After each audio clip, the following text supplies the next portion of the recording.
People are clamoring for another Killzone game. That much has been clear ever since I tried out that mod for Spec Ops that replaces a lot of the characters and some of the music with equivalents from Killzone. And I get why, they haven't had a new game since 2013.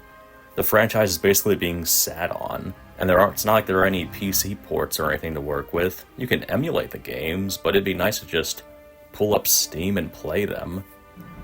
And there's no real sign of any PC ports or upcoming games or remakes in the works. Which means it's up to fans to do something about it. And to a degree, they have.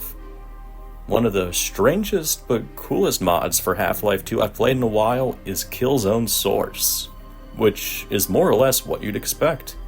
Killzone, the first Killzone, recreated in the Source engine, specifically the Half-Life 2 Episode 2 branch. It's a specific section of the first Killzone's campaign, the Strange Company level, where Templar and Luger are trying to recover a Helghast defector. It's an intense fight through the slums of Vekta, with plenty of Helghast enemies, with different guns and aspects of exploration. And it translates really weirdly well. It reminds me of the Tuhu Manhunt mods, almost. I guess that they aren't that far removed, but I don't think of Half-Life when I think of Killzone. I think more of like Call of Duty or any sort of futuristic war game. Maybe even Gears of War. Not Halo. Killzone was never anything like Halo, and the Halo killer title was always a disaster.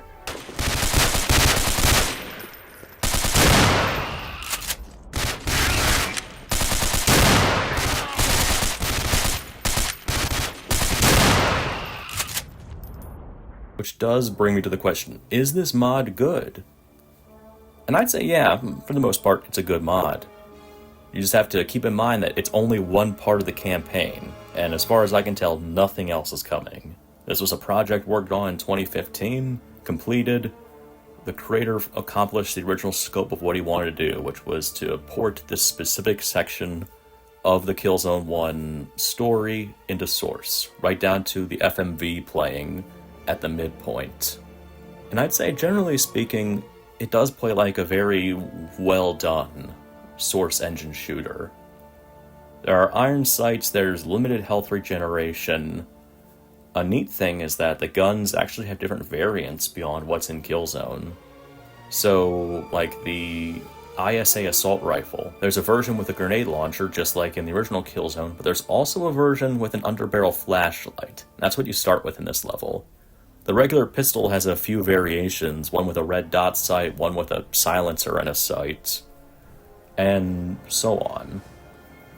It's neat, and it adds a little more variety to what you can equip and carry with you. There's a 2-gun limit, naturally, though you do still get your knife and grenades. You can sometimes come across ISA allies who will be up against overwhelming odds trying to fight off the Helghast. They tend to die pretty quickly, but they do give you ammo for ISA guns, and that's always a plus. The grenade launcher in particular is fantastic for blasting them into orbit. The Helghast are very much built off the Combine, but they work well. I mean, aside from the models carrying over well, the voice is also from Killzone being used. The animations and such for the Combine, they fit well for the Helghast. And the fact that you aren't as durable as Gordon Freeman means that they are a lot more aggressive and a lot deadlier, a lot more intimidating in fights. You die easily in this. Even with the little bit of regenerating health, you will be scrambling up against the Helghast. They flank you well, suppress you well. You can't just tank everything like you could with the HUV suit, especially with armor. Here you are fighting for your life. Even a few enemies can absolutely mess you up.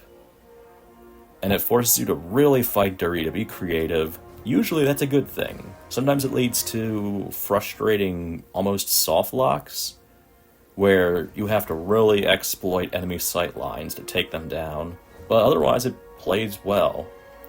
Luger accompanies you throughout the level, and she's okay. She has some issues though. Generally speaking, in combat, she's handy. She plays a lot like Alex. She has higher health, She has a special silenced rifle, sort of like in the Killzone campaign, and she can take a good amount of damage before dying. It's just that the Helldivers deal a lot of damage. So, generally speaking, if she runs ahead, you need to follow her, even if it might be the death of you. Because if she dies, then it's game over. She does regenerate health though, so there won't be moments when she takes a lot of damage, and like the next hit, no matter what, will kill her.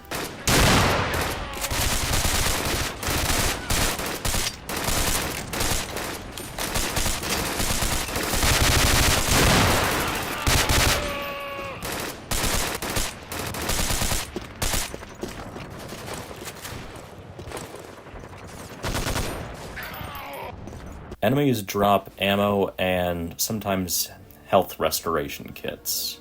The guns they carry can be swapped out, so when you run low on your ISA rifle ammo, you can switch over to the Helldivers rifle with the underbarrel shotgun, or the one that has that MG42-like feed mechanism. I'd say, though, a problem I noticed is that instead of just zooming in like the console game, this has you aim down sights. That's not always a bad thing. It works well for the sniper, for the pistol, for anything with a red dot sight. For anything with a larger scope, it really obscures your vision. It makes it tough to aim, tough to land shots unless you're used to aiming that way. In a way, it would make me kind of prefer the traditional zoom in, because I mean, that's what happened in the original Killzone, and that's what the Half-Life games would do normally. You don't necessarily need to go above and beyond for this. I mean, I guess it is a stylistic choice. It's just a shame it makes the guns tougher to use.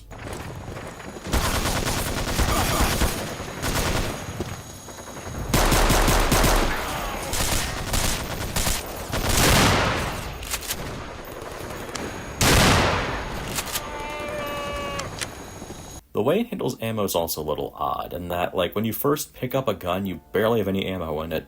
The next ammo drop from an enemy will only give you a little bit more, then you'll just get a lot of ammo. Reserve ammo for the underbarrel options also gets filled up immediately, so there's definitely a logic to picking up the ISA rifle just to fire off a few grenades, letting an ally die to get his grenade stash, and then using that and then picking up another gun. The enemies you encounter are basically the Combine, but with variations, because you're dealing with the Helldivers, their weapons, everything else. So there are some with in-place turrets, there are snipers, ones that paratroop in, that rappel down from gunships. There are some really cinematic moments in the mod. It's impressive, and looking at the footage of the original level, I gotta say the author did a great job of recreating the visuals, the aesthetics. Killzone's got a real dark and gritty vibe, and this captures it well. Overall, I like it. It has issues, like I said. I encountered some really frustrating deaths, some other problems with it. It isn't perfect. It probably could use some more polish, but it definitely accomplishes what it set out to do. It's a mod that wanted to capture a part of the Killzone campaign in a new engine while introducing a few more features, and it did that. Even on normal mode, it's a challenge, but I'd say it's a fun challenge. I haven't tried the higher difficulties because I feel like I was already getting my teeth kicked in on normal.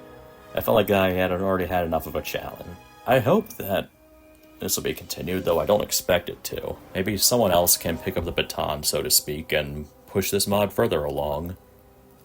It'd be nice. I mean, like I said, Killzone fans are really clamoring for another game, and I don't blame them. I really like the setting of it. I like just how morally gray and complicated the world of Killzone is. I mean, the Helldivers aren't necessarily good guys, and they certainly look evil enough, but the whole backstory with them and the ISA is complicated and tragic, and you want to see where it evolves from there. It'd be nice to see PC ports of the original Killzone trilogy, or a new game, or, I don't know, even a remake of the original Killzone to make up for how it was running on such an underpowered console. Oh, I've heard PCSX2 can hit 60 frames per second with Killzone. That might be worth trying out. In any case, any fans looking to recreate aspects of Killzone in other games, or to make their own mods like this, I wish you the best of luck. I mean, the fact that this has stayed up for so long without getting hit with DMCA is encouraging. Maybe Sony isn't trigger happy about that kind of thing. But what do you guys think? Have you played Killzone Source? Have you tried out the original Killzone games? What'd you think of the mod versus the original? And do you think there are any other modders out there who might take up the mantle and try to finish the full campaign in Source Engine? Thank you all for watching. Take care.